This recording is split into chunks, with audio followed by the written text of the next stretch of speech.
Currently in a different area, and just realized that I think I need to wallpaper the back of these mirrors, just so that if I continue to do lives in here, there's some decorative things. But hello from inside my closet. Yes, you heard that correctly. Inside the closet. So I wanted to do today's live in a different area, and I knew my closet was getting done today, so I decided what's better than doing it in the closet.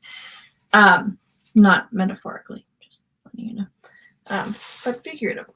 No, that's not physically in the closet. And so I haven't put everything away, but I put a little bit away. And so I've got like stuff here, stuff there, jewelry, and one drawer. I don't know what I'm gonna put in there. And then some clothes there.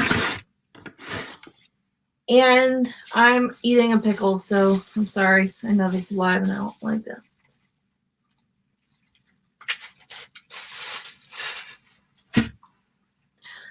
So today's Monday live was supposed to be like, I was supposed to do something special, and I decided not to. I'm just not ready yet. And that's good for me. Like I'm, you know, but I just want to hop on here and tell you one, that I have something really big coming up. I've been working on it for a couple weeks with a really nice lady, and got to get photos done tomorrow. That's why my hair is curly, because I'm just gonna put it back up in a not towel, a shirt, because I'm doing the plopping method, and hopefully it stays wavy and curly and looks nice for tomorrow. But this weekend I've been, well, I mean, okay, well, we'll talk about it. Homeschooling has gone a little awry. It's a little hard to do when you have a 1-year-old that you're supposed to be like helping and playing with, and then you've got a 9-year-old. And I know we could do some like unschooling or deschooling kind of activities, but my 9-year-old really needs structure, and so I've been pushing curriculum.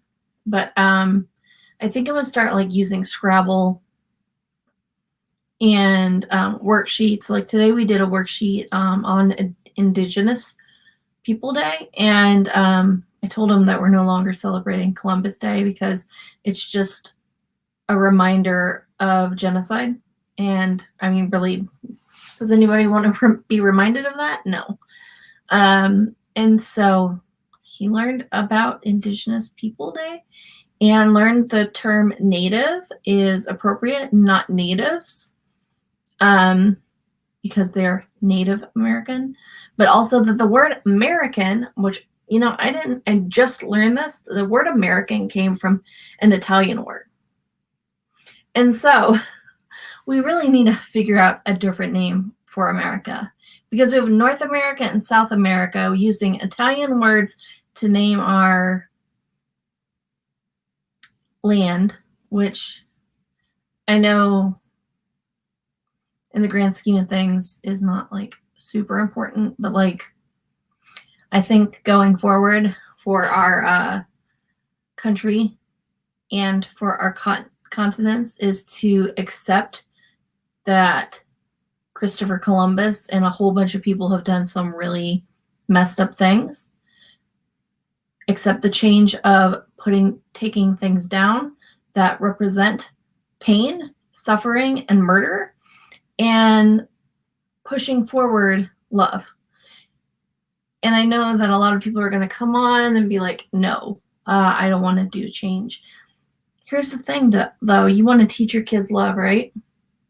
Well, in teaching them love, you can't push war and hate and all of his bad things and still want to teach them up. I mean, you can tell them about it and you can teach them about it, but should there be statues to idolize it? Shouldn't the statues, commemorate the people that lost their lives? That's just my thoughts. And that's not at all what I wanted to talk about. I'm really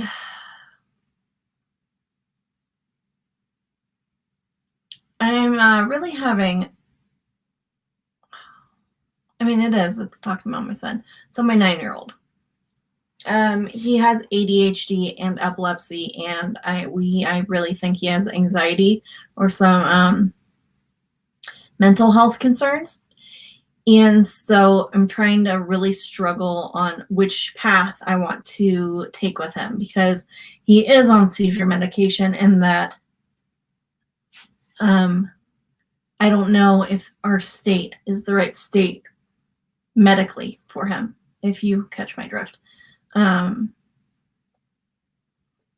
know that he can always get a medical card, and I'm actually going to approach the subject with his neurologist, because I don't think his ADHD medication is working well with his seizure medication, because he's been getting really, really angry. And that's scary. He's like this tall to me, and he's 9.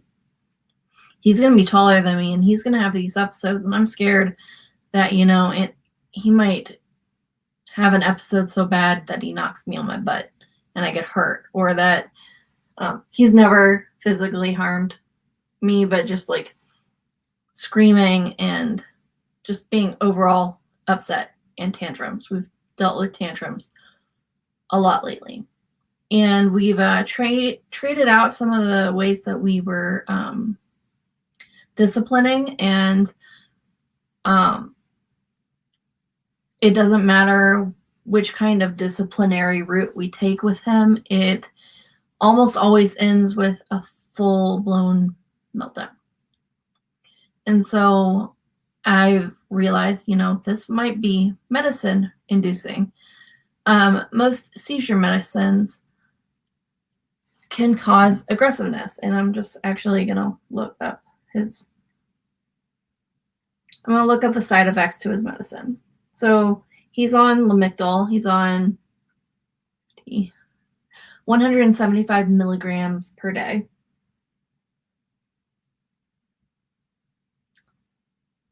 And it's kind of has a black box warning. It's a really serious medication.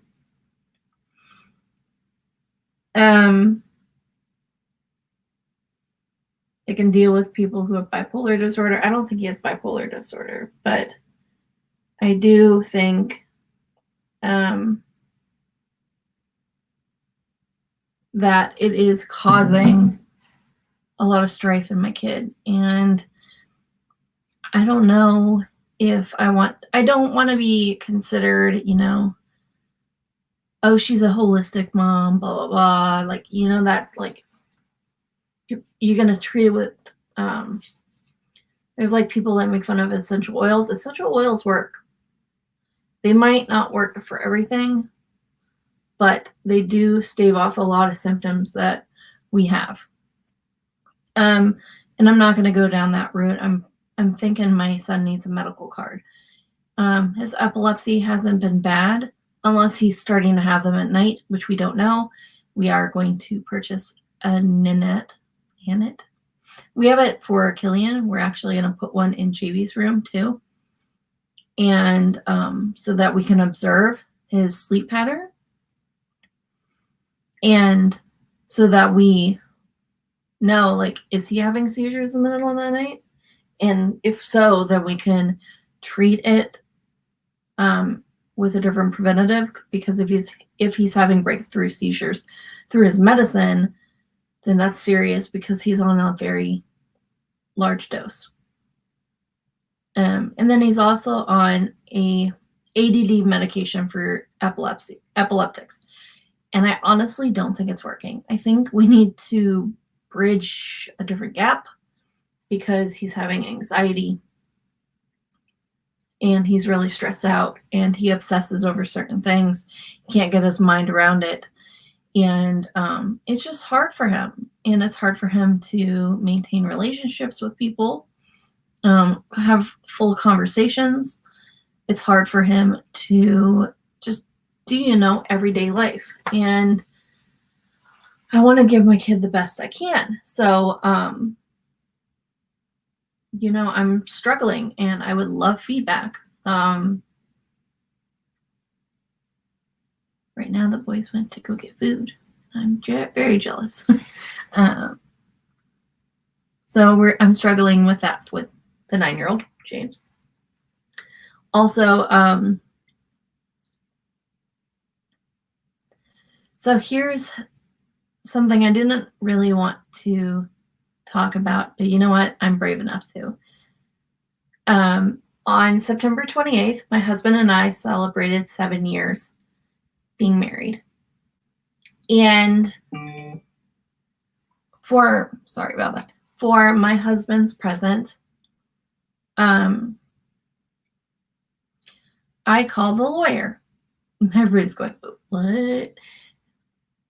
I called a lawyer to talk about name change. And we talked about pricing and everything that goes along with name change. And it would be pointless to pay the fee for name change when my husband can just legally adopt him. So my husband is starting the process of legally adopting our son. And if you don't know our story, in a very stupid move as a very young, immature 22-year-old, I had relations with somebody that I wasn't in love with. It resulted in a pregnancy, and it also resulted in me thinking that I'm going to have to take care of this kid. Where's my finances? And they weren't good. Regardless of the stories you've heard about everything, they weren't good. We won't get into it. But so I researched about open adoption, and that's what the plan was. I was going to have an open adoption, and James was going to be living with another family, and that was my path. And then I ended up being a high-risk pregnancy with him, and I was constantly hearing his heartbeat, constantly fighting for this baby that was inside me. And I realized just how much I could not separate from my child, even though I wanted him and I always wanted to be a mom. Well, I didn't always want to be a mom. I always wanted to care for somebody. And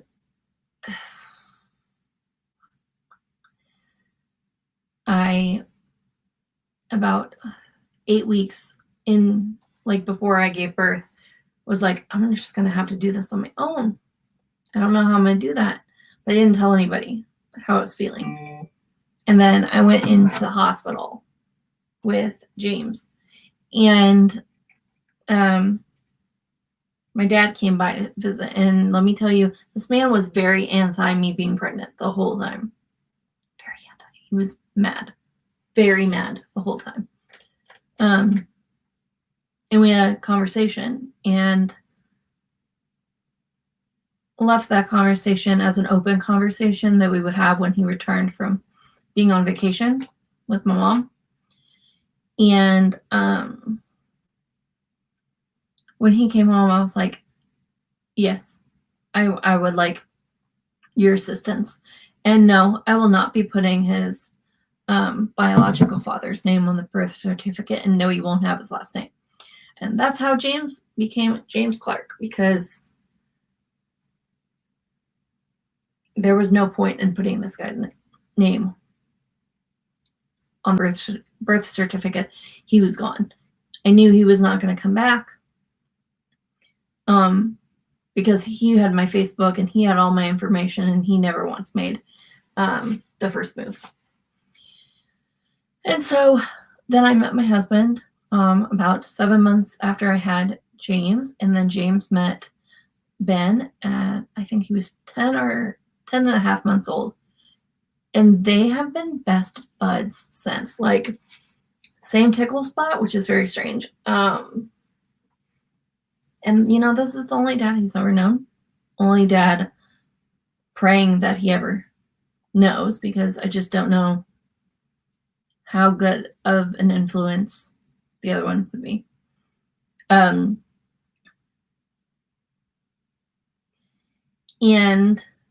so my husband is going to legally adopt our son, and I'm hoping that there is no pushback from the bio dad, because now we have to do the whole like sign over your parental rights for real thing, which is scary and it's unnerving for me. And hopefully it's going to happen this week. They get payments and he like does it, because I'm really hoping that this is a, knock on wood, hoping that this is easier than what I'm thinking in my mind, and that my husband, that we don't have to go to trial, because this man has not been in his life for his whole 10 years of life. No,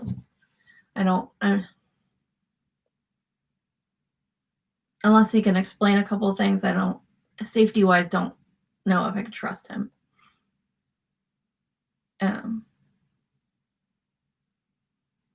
But I'm hoping that this gets done before Christmas, because then we'll technically be a full Nolan family. And I can just hear my in-laws going, "It's Nolan."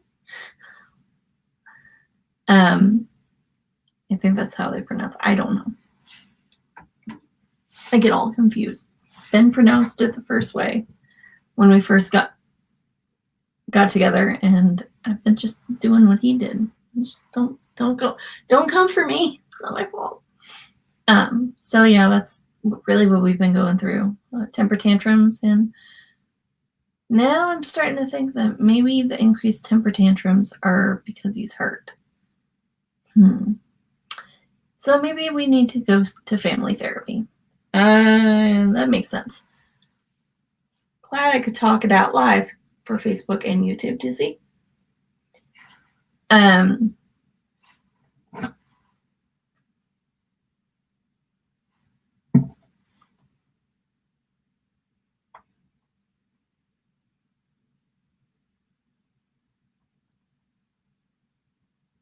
Sorry. I forgot to tell my husband what I wanted for food, so I needed to text him.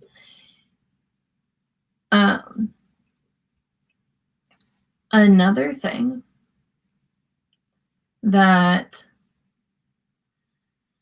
we have been going through is getting rid of things. And I started this like closet reno back when I had a lot more clothes. And if I opened this, I'm literally sitting in my closet. So if I opened this, our bedroom looks terrible, because there are bins and bins of clothes. And the biggest reason for that is that we're not going to be staying in this house much longer.